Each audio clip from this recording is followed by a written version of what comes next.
ముఖ్యమంత్రి చంద్రబాబు నాయుడు విద్యార్థులతో మాట్లాడుతూ భారత్ను సిలికాన్ వ్యాలీ తరహాలో కాకుండా క్వాంటమ్ వ్యాలీగా అమరావతిని తీర్చిదిద్దాలన్నదే రాష్ట్ర ప్రభుత్వ లక్ష్యమని స్పష్టంగా తెలిపారు.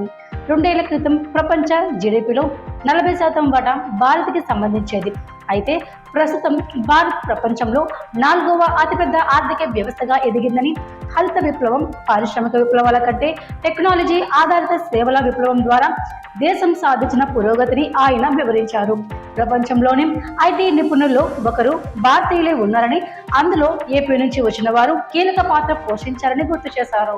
వచ్చే 20 ఏళ్లలో రాష్ట్రాన్ని ఎలా అభివృద్ధి చేయాలో ఇప్పుడే కార్యరూపం సృష్టిస్తున్నామని, అమరావతిలో క్వాంటమ్ ర్యాలీ ద్వారా ప్రత్యేక ఎకోసిస్టమ్ ఏర్పాటు చేయాలని, క్వాంటమ్ రంగంలో పెట్టుబడులు మరింత పెరగాలని, నేషనల్ క్వాంటమ్ మిషన్ ద్వారా కేంద్రం పెద్ద ఎత్తున ప్రయత్నాలు చేస్తున్నట్లు వివరించారు.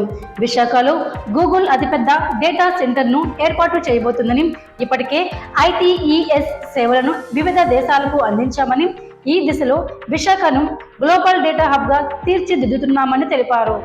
అలాగే తిరుపతిని స్పేస్ సిటీ, అనంతపురం, కడప ప్రాంతాలను ఎలక్ట్రానిక్స్ మరియు ఏరోస్పేస్ కేంద్రాలుగా అభివృద్ధి చేయడానికి ప్రణాళికలు రూపొందించినట్లు తెలిపారు.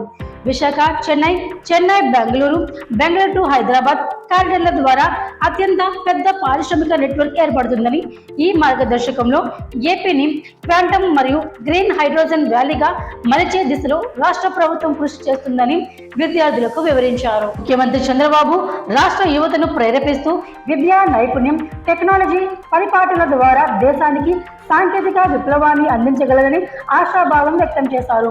విద్యార్థుల, నిపుణులు, పరిశ్రమల మధ్య సమగ్ర సమన్వయం కల్పించడంలో ఈ వ్యూహాత్మక అభివృద్ధి ప్రణాళిక అత్యంత కీలకమని ఆయన గుర్తు చేశారు.